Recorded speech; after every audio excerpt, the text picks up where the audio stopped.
Hello ನಮಸ್ಕಾರ. 100 ವರ್ಷಗಳ ನಂತರ ಸುಮಾರು 2125ರಲ್ಲಿ ನಾವು ನಮ್ಮ ಕುಟುಂಬ, ನಮ್ಮ ಸ್ನೇಹಿತರು, ನಮ್ಮ ಬಂಧು ಭಗಿನಿಯರು ಎಲ್ಲರೂ ಸಮಾಧಿ ಸ್ಥಿತಿಯಲ್ಲಿರ್ತೀವಿ, ಸಮಾಧಿಯಾಗಿರ್ತೀವಿ. ಅಪರಿಚಿತರು ನಮ್ಮ ಮನೇಲಿರ್ತಾರೆ. ನಾವು ಶ್ರಮಪಟ್ಟು ಗಳಿಸಿದ್ದೆಲ್ಲವೂ ನಮ್ಮಿಂದ ಅವರಿಗೆ ಹಸ್ತಾಂತರವಾಗಿರುತ್ತೆ.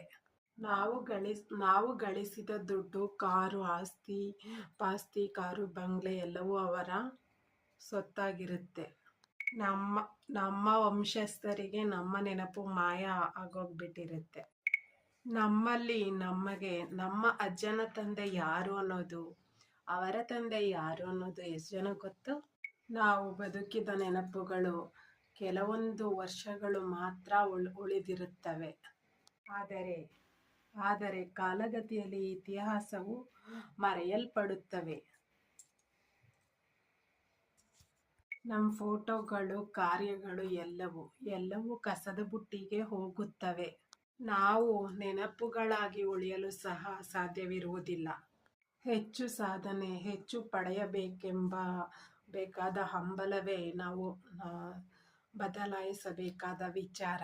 ನಿಜವಾದ ಜೀವನವನ್ನು ಅನುಭವಿಸಲು ನಾವು ಯಾವಾಗಲೂ ಅನೇಕ ಕಡೆಗಳ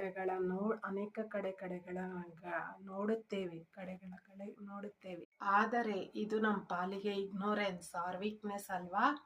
ನಾನು ಬದಲಾಯಿಸಿದೆ. ಹಾರುವ ನೆನಪುಗಳೊಂದಿಗೆ ನನ್ನ ಮಹತ್ವಪೂರ್ಣವಾದ ನೆನಪುಗಳನ್ನು, ಹಾರುವ ಜಗತ್ತಿನೊಡನೆ ನೆನಪುಗಳನ್ನು ರೂಪಿಸುವಂತೆ ನನ್ನನ್ನು ನಾನು ಬದಲಾಯಿಸಿದೆ. ವರ್ತಮಾನದಲ್ಲಿ ಬದುಕಿದೆ. Let us be happy now and here. ಏನಂತೀರಾ? ಒಂದು ಒಳ್ಳೆ ನುಡಿಯೊಂದಿಗೆ ಇವತ್ತಿನ ವ್ಲಾಗ್ನ ಕಂಪ್ಲೀಟ್ ಮಾಡ್ತಾ ಇದ್ದೀನಿ. Suma signing off. Thank you. Bye.